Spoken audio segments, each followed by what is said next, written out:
नमस्कार, मैं हूं आशीष चित्रांशी और आप देख रहे हैं the news launcher. Rahul Gandhi ने प्रधानमंत्री मोदी की नाक में दम कर रखा है।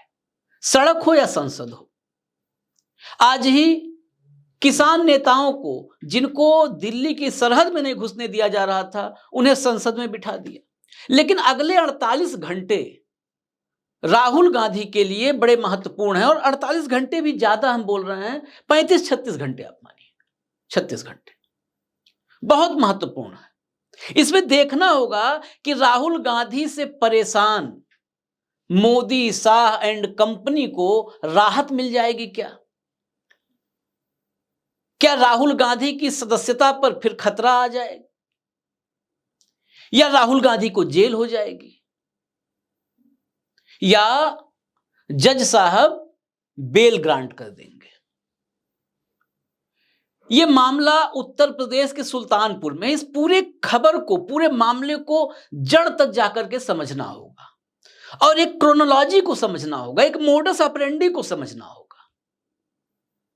कैसे जिन लोगों से भी भाजपा घबराती है, परेशान होती है, और वो भाजपा जो लगातार विरोधियों का चरित्र हनन करने के लिए एक पूरी की पूरी उसने एक पूरा सिस्टम डेवलप कर रखा है। उसका चारित्रिक जो है चीरहरण किया जाता है, सामाजिक चीरहरण किया जाता है, सोशल मीडिया पर एक फौज है, आईटी सेल है, चारों तरफ से अटैक किया जाता है। लेकिन इतने सधे अंदाज में, और शायद विपक्ष की कमजोरी भी कहें, वो मामले अदालत तक नहीं जाते। लेकिन भाजपा के नेताओं पर, खासकर गुजरात लॉबी पर, मोदी और शाह पर अगर कोई टिप्पणी करता है तो उन टिप्पणियों में, जैसे कहते हैं ना कि बर्फी को छील करके खाना, उनका पूरा बकायदे पोस्टमार्टम हो जाता है उन टिप्पणियों का, और सीधे फिर अदालत। वकील हैं, संसाधन है, पैसा है, कोई दिक्कत नहीं है, सीधे किसी छोटे नेता के जरिए या किसी भी नेता के जरिए अदालत का रास्ता। आपको याद होगा पूर्णेश मोदी, गुजरात भाजपा के नेता, मोदी सरनेम पर टिप्पणी को लेकर के कोर्ट चले गए। हालांकि सिर्फ एक जगह अदालत में नहीं गया मामला, झारखंड में भी, रांची में भी एक मामला है राहुल गांधी पर मानहानि के मामले देश के अलग अलग हिस्सों में जो दायर किए गए हैं और जिन पर अभी भी जो लंबित हैं, सुनवाई चल रही है, इन मामलों को समझना होगा, सारी कड़ियों को। वक्त आने पर कब राहुल गांधी पर कैसे शिकंजा कसना है, शायद उसी रणनीति का हिस्सा अलग अलग हिस्सों में ये मुकदमे हैं। अभी फिलहाल जिस मामले की हम बात कर रहे हैं, उस मामले को पूरा समझते हैं। कर्नाटक का चुनाव था 2018 में। बेंगलुरु के एक चुनावी सभा में अमित शाह पर एक टिप्पणी की थी राहुल गांधी ने। उस टिप्पणी में हत्यारोपी जैसा जो है एक आरोप अमित शाह पर जड़ा था। अब राजनीतिक रैलियों में तो पूरी की पूरी कम्युनिटी पर क्या मोदी साहब बोल देते हैं, आप लोगों ने सुना होगा। धर्म विशेष पर, व्यक्ति विशेष पर कितनी विवादित टिप्पणी कहें, ओछी टिप्पणी कहें, शर्मनाक टिप्पणी कहें, कुछ भी कहें, आपके हमारे शब्द ही छोटे पड़ जाते हैं। लेकिन राहुल गांधी की उस टिप्पणी से भाजपा के एक नेता, भैया नेता, छोटे नेता, हनुमानगंज है अमेठी कोतवाली में, वहां के रहने वाले विजय मिश्रा, वो बहुत आहत हो गए। उत्तर प्रदेश में 17 में भाजपा की सरकार आ चुकी थी, तो विजय मिश्रा बहुत आहत हो गए और वो चले गए अदालत। अदालत में गए, मामले पर लगातार तारीख पर तारीख पड़ती रही। दिसंबर 2023 में राहुल गांधी के खिलाफ सुल्तानपुर की एमपी एमएलए कोर्ट ने गैर जमानती वारंट जारी कर दिया। इस गैर जमानती वारंट के बाद फरवरी था, जब फरवरी में राहुल गांधी की भारत जोड़ो न्याय यात्रा निकली हुई थी, चल रही थी, और वो न्याय यात्रा अमेठी पहुंची थी। अमेठी में भारत जोड़ो न्याय यात्रा को छोड़ करके उसी दिन सुल्तानपुर की एमपी एमएलए कोर्ट में राहुल गांधी पेश हो गए। एकाएक, किसी को उम्मीद भी नहीं थी, एकाएक यात्रा से अलग हुए और कोर्ट में पहुंच गए।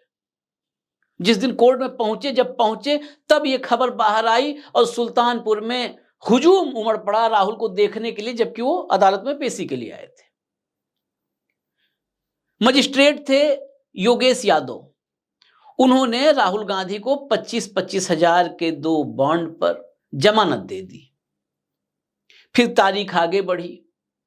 2 मार्च की तारीख थी जब कहा गया कि आप पेश होकर के गवाही दीजिए, लेकिन चुनावी वक्त था, सब प्रचार में लगे हुए थे और कांग्रेस पार्टी के सबसे बड़े नेता, सबसे स्टार प्रचारक राहुल गांधी व्यस्त थे। तारीख लगी। फिर 26 जून को जब तारीख लगी तो जज साहब ने कहा, मजिस्ट्रेट ने कहा कि राहुल गांधी को पेश होना होगा। राहुल गांधी की तरफ से जो पैरवी कर रहे काशीनाथ शुक्ला, उन्होंने वक्त मांगा।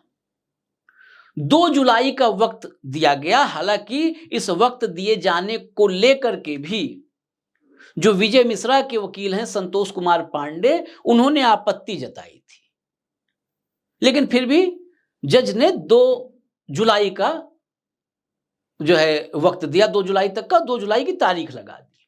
2 जुलाई को आपको याद होगा विशेष सत्र जो कॉल किया था सरकार ने, मोदी सरकार ने, सत्र में राहुल गांधी मौजूद थे लोकसभा के भीतर।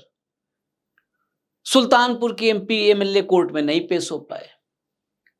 विजय मिश्रा के वकील संतोष कुमार पांडे ने कहा मजिस्ट्रेट से कि जज साहब अब बहुत हो गया, अब आप गैर जमानती वारंट जारी करो राहुल गांधी के खिलाफ।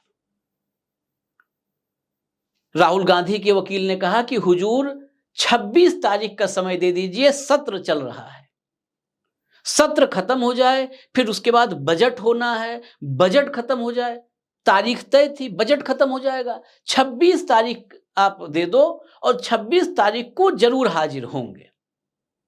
अब वो 26 तारीख आ गई, बस कुछ घंटे बीतेंगे और हम 26 तारीख में प्रवेश कर जाएंगे। इस 26 तारीख को जो जानकारी मिली है कि राहुल गांधी पेश होंगे, जानकारी फिलहाल यही है, राहुल गांधी पेश होंगे।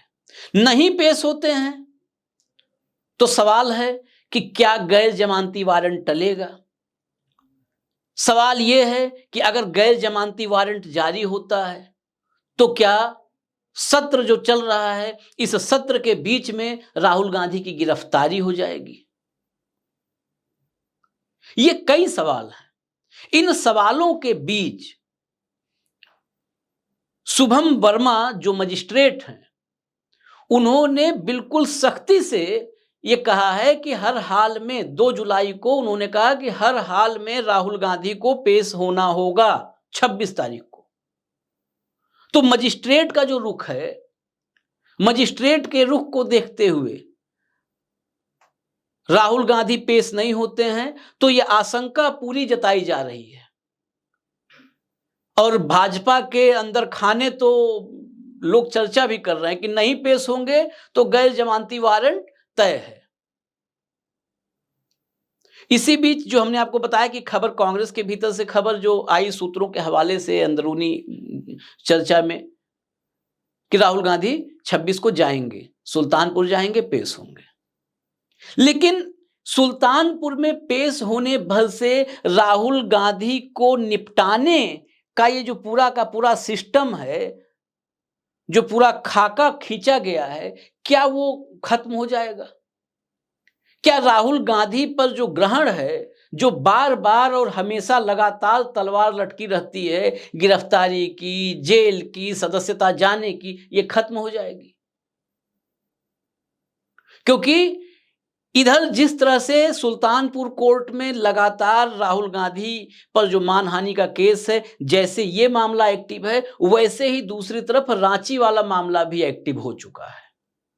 और रांची वाले मामले पर भी इसके साथ साथ वो भी मामला मानहानि का है। अब मानहानि के मामले, हम आपको चर्चा है तो राहुल से इतर ध्रुव राठी की भी चर्चा कर दें। ध्रुव राठी यूट्यूबर है, यूट्यूब चैनल है और सरकार से सवाल या सरकार के फैसलों का विश्लेषण तथ्यों के साथ, रिसर्च के साथ ये ध्रुव राठी लगातार करते रहते हैं। भाजपा के तो तमाम लोग कहते हैं कि ध्रुव राठी बड़ा नुकसान पहुंचा दिया है। ध्रुव राठी के खिलाफ भी भाजपा के मुंबई के एक प्रवक्ता ने मानहानि का केस डाल दिया है। उसमें दिल्ली की एक अदालत ने 6 तारीख को यानी 6 अगस्त के लिए ध्रुव राठी को भी समन जारी किया है। ध्रुव राठी अदालत में हाजिर हों। तो ये जो मानहानि का ये पूरा चक्रव्यूह है, इस चक्रव्यूह से राहुल गांधी कैसे निकलेंगे और अस्थायी रूप से कैसे निकलेंगे? क्योंकि मामला गुजरात, जिस मामले में सदस्यता गई, दोबारा सुप्रीम कोर्ट की मेहरबानी है कि बहाल हुई, नहीं तो सदस्यता तो आनन फानन में कोर्ट का आदेश और सदस्यता चली गई। बहाल करने में हालांकि स्पीकर साहब ने हमारे काफी टाइम लिया था, जबकि गुजरात दूर है, वहां फैसले पे सदस्यता तुरंत गई और सुप्रीम कोर्ट इसी दिल्ली में है, लेकिन स्पीकर साहब ने खूब वक्त लिया। उस दौर में हमने दिखाया था, बताया था वीडियो बना करके कि आदेश ले जा करके फोन करते रहे स्पीकर साहब को। स्पीकर साहब ने कहा कि लोकसभा सेक्रेटरीट में जाइए। लोकसभा सेक्रेटरीट गए तो उन्होंने कहा कि आप डाक से भेजिए। लेकिन जब मामला आ गया पब्लिक डोमेन में, चर्चा होने लगी कि कितना घुमाया जा रहा है सदस्यता बहाल करने में, तो जाकर के सदस्यता बहाल हुई। अब चुनौती है सुल्तानपुर की, रांची की। फिलहाल सामने सुल्तानपुर है, वक्त 30, 32, 35 घंटे का है, जो भी वक्त है घंटे एग्जैक्ट कैलकुलेट करके। अब देखना होगा कि क्या होता है सुल्तानपुर की अदालत में, इस एमपी एमएलए कोर्ट में राहुल गांधी हाजिर होते हैं तो, और नहीं हाजिर होते हैं तब तो और भी ध्यान से इस खबर पर नजर बनाए रखनी होगी। फिलहाल छोटे से वीडियो में जो इन्फॉर्मेशन थी वो हमने आपको बताई। इजाजत दीजिए, आप न्यूज लॉन्चर आप देखते रहिए। नमस्कार।